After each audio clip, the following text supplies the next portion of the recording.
Hello everybody and welcome back to Pokemon 3Ds. In the last episode when we left off we had a bit of an under-level team, and in today's episode we might have a bit of an over-level team. Everybody's level 10, of course Tian's level 16, it's a little bit over-leveled. We're going to avoid using Tian wherever and whenever possible, but let's actually look at these Pokemon real quickly before we get started, and I wipe the water out of my mustache. So we have Larry Central with Tackle and Defense Curl, which nothing has changed there, I don't think. Then we have Cookie the Krabby, which only has Bubble and Leah. Again, I don't think anything much changed there. And then we've got Furball the Eevee, which has Tackle, Tailwind, and Sand Attack. So, long story short, yeah, the moves still suck big time. And we don't have any more encounters to go through. Do you even have to do Sprout Tower? We're going to do it regardless, but something tells me that you might not actually have to do Sprout Tower. If you have the first gym badge, you might just be able to progress with the game. Maybe. It's going to be a good experience anyway, and who knows, we might run into a fun battle. Because that's what it's all about, isn't it? At the end of the day, it's all about having fun. It's not about winning, it's kind of about winning. I'll be honest with you. So, I am doing something that I said I wouldn't do, and that is recording after just eating. Every time I start recording, it's usually after I've just eaten something. But that's because when I do record, voice crack, that's got nothing to do with eating. That's just me being a little bit like, not 100%. Yeah, I've got like the Chinese virus, I'm gonna die. Probably shouldn't say that because that's just like jinxing myself. I'm gonna get it now. I never leave my fucking house. I'm not gonna get the virus. How can you get a virus if you never interact with people? It's not airborne. Is it airborne? I don't think it's airborne. I don't think it survives outside of like a human body for like longer than a couple of seconds, does it? Maybe? I don't know. By the time this video goes up, the whole virus hype will have died down anyway. And probably that's going to be the topic of today's episode, because I don't understand why people still freak the fuck out every year, literally every year, when one of these viruses, okay, this is actually a bad thing for me. I know I can go with your cookie, never mind. When one of these viruses pops up, or whatever it is, this year it's a virus, then it's last year it was something else, and then we've got like swine flu and Ebola, and now this virus we've had. What was it last year? The Zika virus, something like that. We've had a lot of these like killer diseases, and usually they're not that killer. I mean, they're very dangerous and lethal in the place they originate. This time that's China. Usually, like, no racism intended, but usually it's Africa. Just because we pretty much just like let that entire continent deal with its own problems and don't help them at all with like medical care. So yeah, of course that's going to be a breeding ground for diseases, and the moment it gets to like Europe or America, we actually start like developing a cure, and then like, yeah, maybe like a couple of people like die, a couple of hundred people potentially die, which, don't get me wrong, that's horrible. But most of those people are not in the developed world, as we would call it traditionally, right? And again, not saying that the lives of people living in less developed countries are less valuable. I'm just saying, as you're watching this, you're probably like, there's a pretty good chance that you're either American or European. In which case, if you get infected by it, there's a very small chance that you'll die.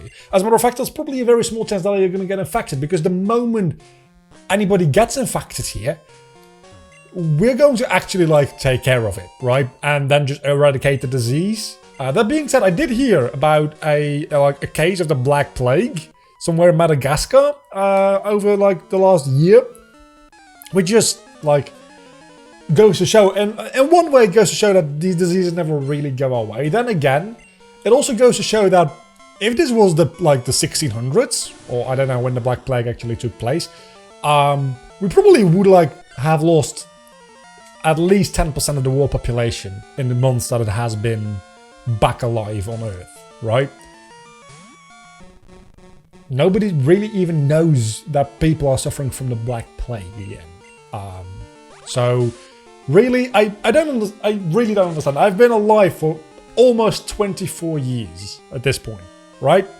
And I've been paying attention to this kind of stuff for like the last 10 or so years. You know, when you turn like 12, 13, 14, that age range, you start to like notice patterns and like things happening in the world around you, on like a societal level. And pretty much every year, there's maybe like been a couple of years, like 1 or 2 years where it has been skipped, but pretty much every single fucking year there's been a killer disease which actually turned out to be not that killer. The irony being, obviously, that when inevitably there's going to be a disease which actually is like an issue, and I'm going to be thinking, you know what? It's a little bit of like the boy who cried wolf, right? At this point, I feel like I don't worry about these diseases. I'm very glad that people do worry about the diseases, right? Because medical science and the people who actually develop the cures, they need to worry about this shit. Those are the only people that need to worry about this shit. If you're watching this and you're not a medical professional, don't worry about it. If you're watching this and you are a medical professional, and by the time this video goes up, well, medical professional is like a very broad term, right? Like specifically if you don't develop any like medicine, right? You're good.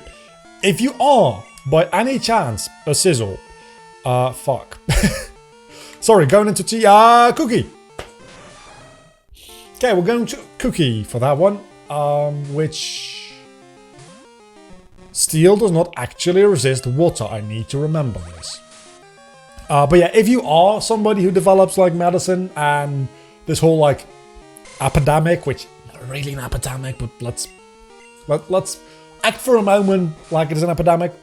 If it's not over yet and you're watching this video and that is like your job, or not even your job, if you have like the capability of doing that, like the brain power, why the fuck are you already watching this like 8 minutes into the video? You're the only person excused to turn on the video. The rest of you, I need the fucking watch time. You're going to keep watching this video. You're going to finish watching this video. Unless you are a medicine developer, I don't even know what like the official job title for that would be. You're excused, and as a matter of fact, I would require you to leave right now. Please fuck off, go do your job, heal people. And while you're at it, just like invent a cure for cancer, because that's just that easy. But Big Pharma already has a cure for cancer. Sorry, no, I don't believe it. I mean, I do understand the logic behind it, why cure somebody once when you can make them pay a lifetime, right? But that's just not how anything works. That's just not how anything works. I'm sorry to break the news to you. That's just not how the world works. That is like a very like ignorant way of looking at like a person can think like that. An entire society can't keep that up and keep it a secret on top of that. And conspiracy theorists will say that there's like people who like leak information, but usually it's like very suspect and like not really verifiable, and then they counter it saying, well, it's the point that it's not verifiable because you're trying to keep it a secret. And to that I also say, if that's the motivation, right, to keep people sick, why would they ever like develop a cure for cancer and then suppress it? Even more so, why wouldn't any like individual, like independent party develop a cure for cancer and then just sell that for like way cheaper so they could make a shit ton of money that way? There's way too many counter arguments to actually like believe that the cure for cancer has been invented. And on top of that, very sorry to say this, but usually people who think those kind of conspiracies are true are like not the most critical thinking, even though they think they are. But cancer isn't one disease. It's like a very large group of diseases which share one very important symptom, and that's like rapid cell growth and multiplication in in a like dangerous way potentially, right? There's probably never going to be like one cure for the entirety that is cancer, because it's not one disease. That's unless we come up with a like cure-all medicine like 1,000 years from now, or potentially less, because science goes so goddamn quickly. Like that's like saying curing just being sick. What is being sick? Being sick could mean like a bunch of things. You could have a cold, but you could also have like a virus or whatever, right? So yeah. That all being said, I am just a dude on the internet, and I am a video editor / filmmaker, so I don't know what the fuck I'm talking about either.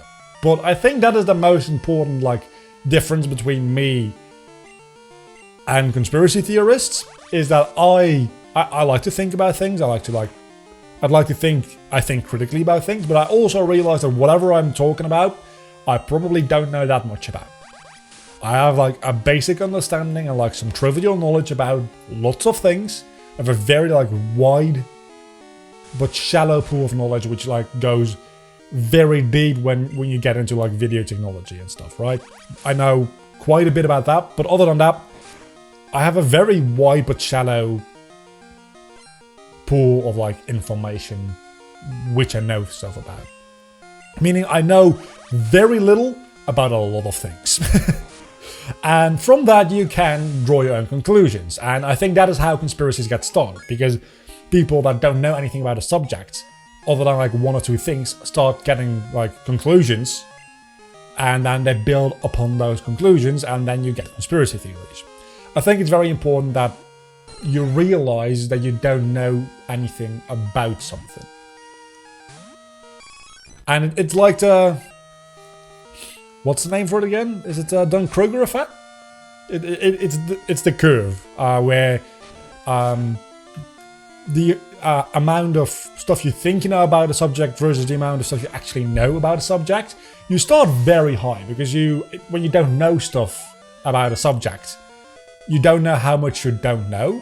But then once you actually start learning a little bit about it and you get like basic information, you absolutely fucking plummet. And you understand, my god, there's so much to learn about this subject. And then you slowly, very, very slowly build your way back up to actually being knowledgeable. It's a very interesting psychological phenomenon, which I think a lot of people like need to understand better. I think that would just make them better people generally. Because if you can understand that and also reflect upon yourself in that same way, knowing that most of the things you think you know, you probably don't really know much about, other than like probably like one or two things which are most likely a profession you probably know a decent bit about. But even then, you need to watch out that you don't give yourself too much credit, because people say, well, I fucking don't know, I'm like a financial analyst, so I know everything about how the economy works, or an economist, I guess. I know everything about the entire economy, and no, you still don't. You're still overestimating your own ability. I think people in general overestimate their ability all the time. I probably do it too, and even though I keep saying I don't know that much about anything really, I probably still overestimate myself like a lot of the time, and I don't even like see it, right? So that is like my PSA for today, and that's been 15 minutes into working. Don't overestimate yourself. You're probably not as special as you think you are. Man, I've been really like going at it these past couple of episodes. Ever since we entered Johto, I've just been absolutely destroying millennials. Which I am one. Just about. I'm like very tail end millennial. I was born in 1996, which technically would count as being a millennial, I suppose. But not as much millennials as just like people who think they're like special little snowflakes, and I think that often gets like used interchangeably with fuck. I don't think I have any other moves that hit ghost types, is the thing.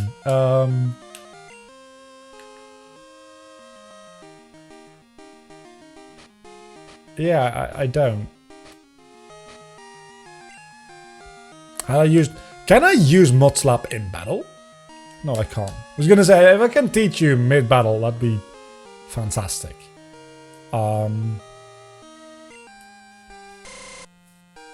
So, how are we gonna go about doing this?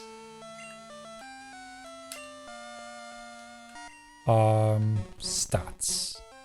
Cookie is the Pokemon I have out at the moment.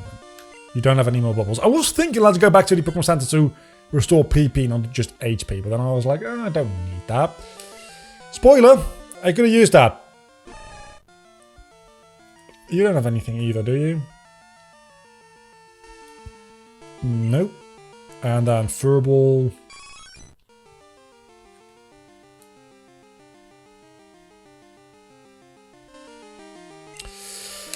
This is going to be a long battle, so we're going to speed through this a little bit, and we're going to...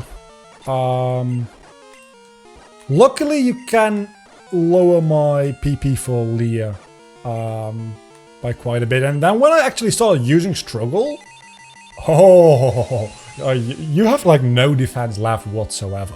Also, I'm very lucky that that this happened right when I was about to get into like insulting even more people. Because I feel like a lot of those people that like think and feel that way do spend a lot of time when they don't use a Pokeball on the internet. Because frankly, society doesn't want them. I'm just being mean today. But I also think that I am being mostly correct. But maybe I'm overestimating myself here. Maybe I am. But it's like... it's a cyclical logic thing, right? Because knowing that I am stupid generally would make me, I think, smarter than most people that don't realize they're stupid. But maybe I'm even more stupid than I think I am, if that makes any sense. It probably doesn't. We've killed a Misreaver, so we can go on to the next Pokemon now. Do you even have a next Pokemon? You do. And it's a Slowking! It's a Slowking. You know what? We're going to stay in. Because I don't think you have a very good physical defense as a Slowking, do you? And it's level 10. So actually, grinding to level 10 with my entire team wasn't that bad of a... oh my god, that did nothing. Yeah, now you're going to have raised attack and defense. Which is not good for me. So let's go into Larry. We haven't used Furball yet this episode, I don't think. Well, clearly, because the other two Pokemon are level 11 by this point. And Larry is not in a good shape. Oh my god, that did a lot of damage. And that didn't. Oh, more curse. And I can't go into Tien, can I? Because you probably have confusion at this point. You must have confusion at this point. That's not the Pokemon I wanted to go into. It is, never mind. It is Furball. Oh, you're a +3, both attack and defense. I don't like this. I kind of have to.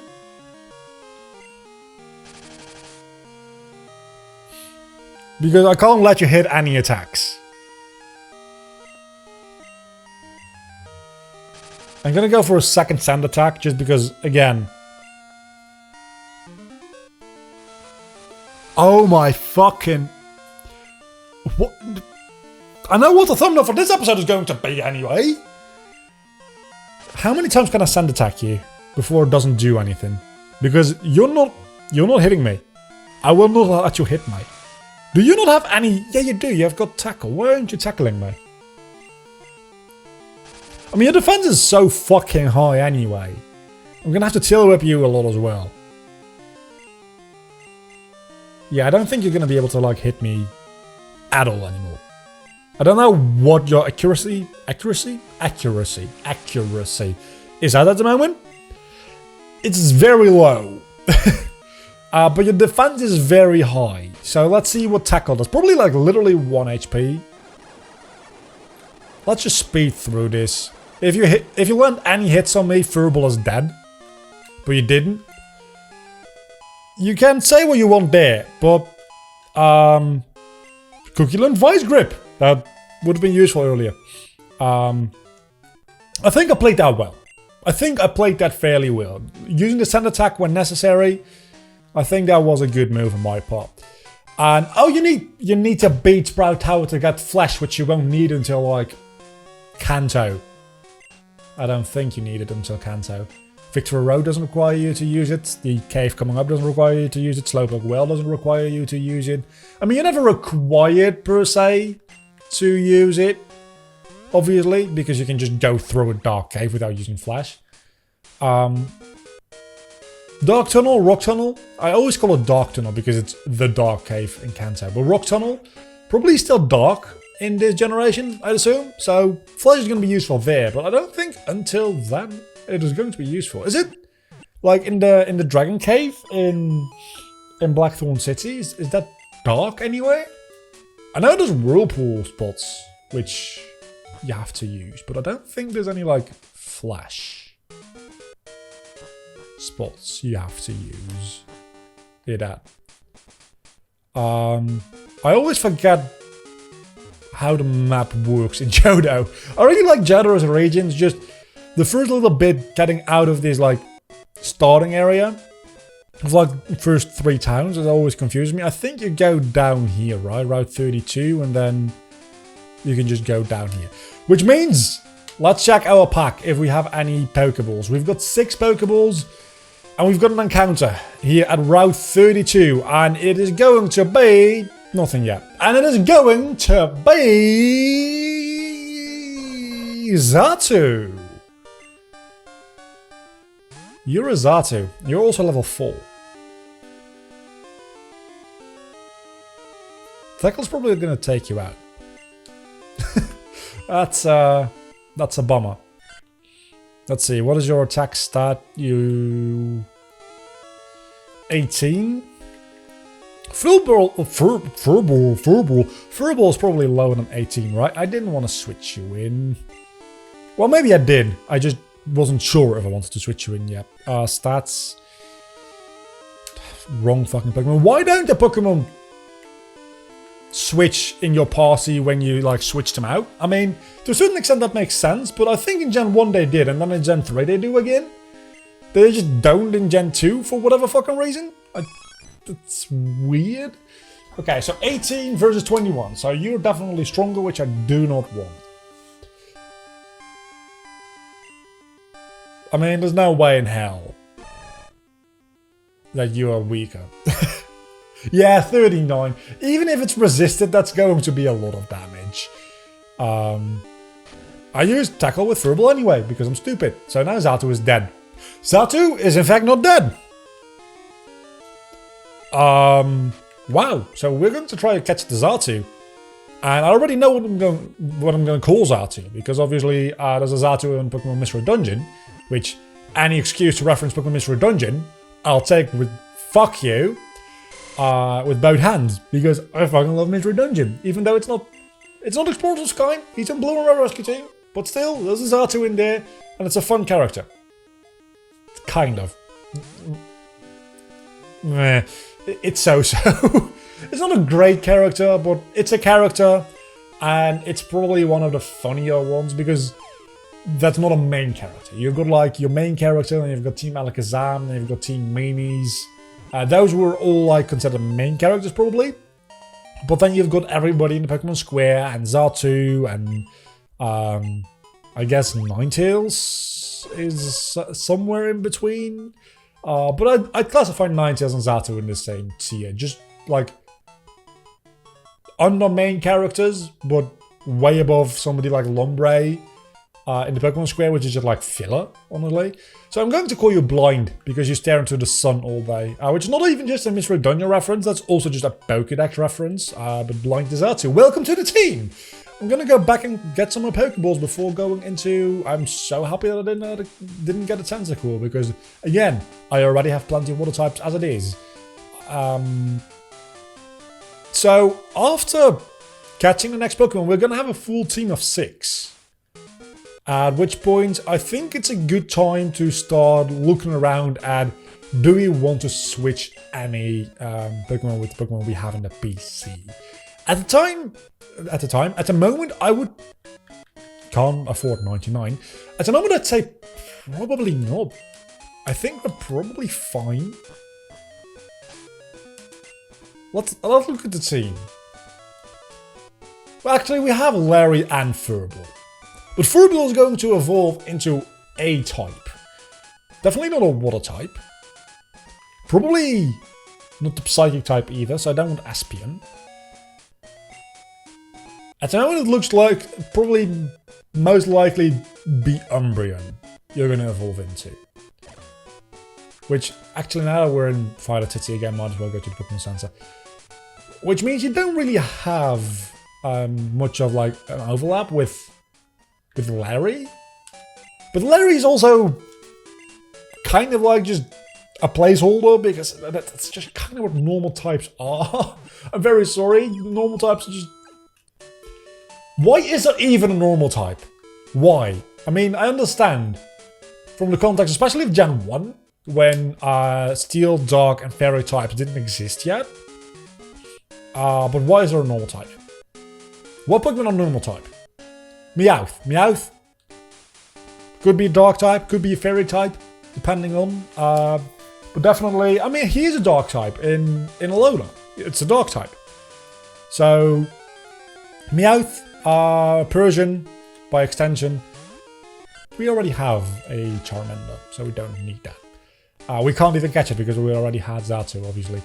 Damn it, there's a healing house down here, isn't there? I think there is. Wait a second. Is there no cave here yet? There might not be a cave here, which kind of confuses me a little bit. Then what other normal types? Tauros. You know what? Tauros kind of, I'll give you that one. But then again, Tauros could be a fighting type. There's not all the fighting types in Gen 1 anyway, so it might actually be a good thing to give him fighting type. Then I'm going to just look up. I mean, I know the first 151 Pokemon, obviously, but it helps having a little bit of like visual aid there.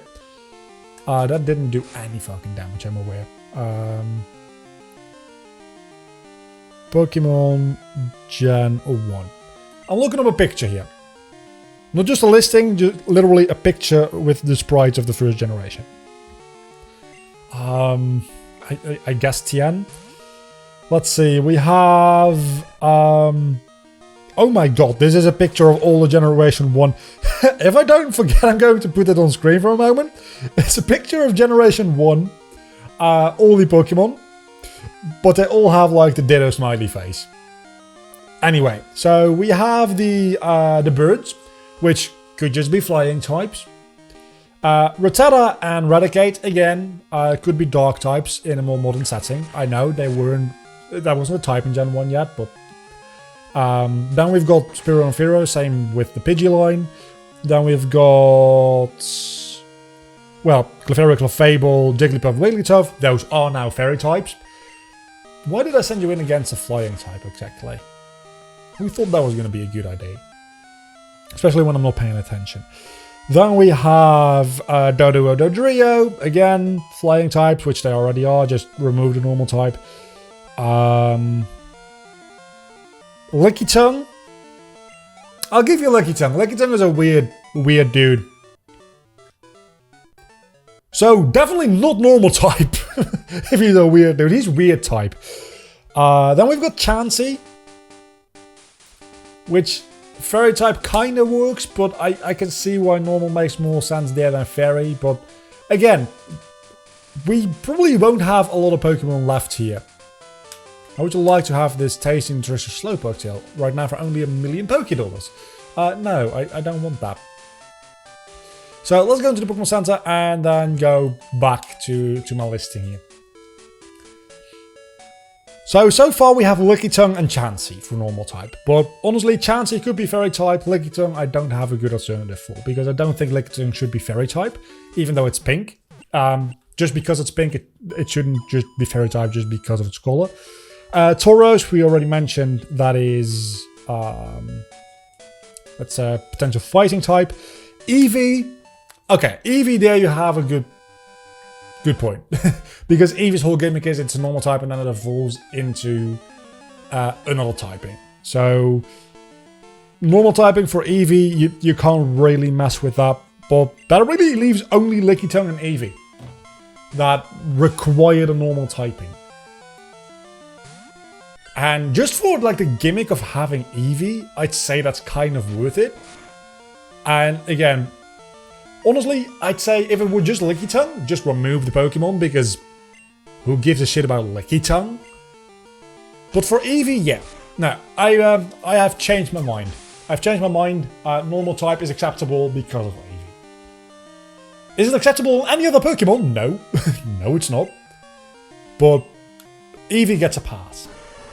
Also, I probably should end off the episode here. I was hoping to catch the next episode, the next Pokemon in this episode as well. We're 30 minutes in, we should end off the episode after this battle. And then at the end of the next episode, before going into the next gym, I'll decide on what the team is actually going to look like. And I'll do some grinding before the second gym. How does that sound like? That sounds like a wonderful idea to me. We might actually have to call it early next episode, because I don't think there's a lot of things to do before the next gym. The Slowpoke Well is before the next gym, isn't it? I don't know what levels are in the Slowpoke Well. We've got Tien, we'll probably be fine. But there is some potential danger there. For sure. And Arcanine, we can actually use Cookie here. And we're going to go right back into the Pokemon Center. Man, I love this sprite. I love all the sprites in this game. The sprites in Gen 1 were... bad. I was going to say decent, they're mostly just bad. Especially the original sprites in Red and Green. They're just horrible. Then most of the sprites in Red and Blue were better, but not quite good. Then in Yellow, most of them were fairly decent. But man, this is the same hardware these games are running on, right?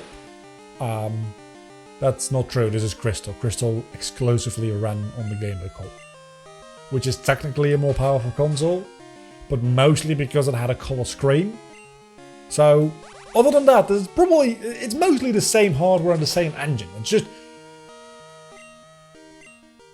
I guess the variety in colors really does it. I guess being able to use multiple colors and multiple shades of multiple colors within a sprite like this really just elevates them to a new level. I fucking love the sprites. Probably my favorite sprites, like sprite work wise, I like pixel art. I really do. I like a pixel art aesthetic in the whole series.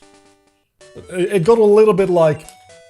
I enjoy Advanced Generation and above, like Gen 3, 4, 5 sprites, because they have more detail and they feel more alive. But for like a game aesthetic purposes, I think I like the sprites in this game the most generally. I'm still not a fan about Pokemon going into 3D. I understand they had to. At the time, I was very hyped for it. Looking back at it, in 2020, if they were still using sprites, I'd be happy. Until the next time though, I've been Vlogger, you've been awesome. I'm changing my outro back to that. I was looking through old videos of mine and I'm like, oh, I used to say that. Yeah, I'm definitely going to start saying that again. So, see you next time. Bye.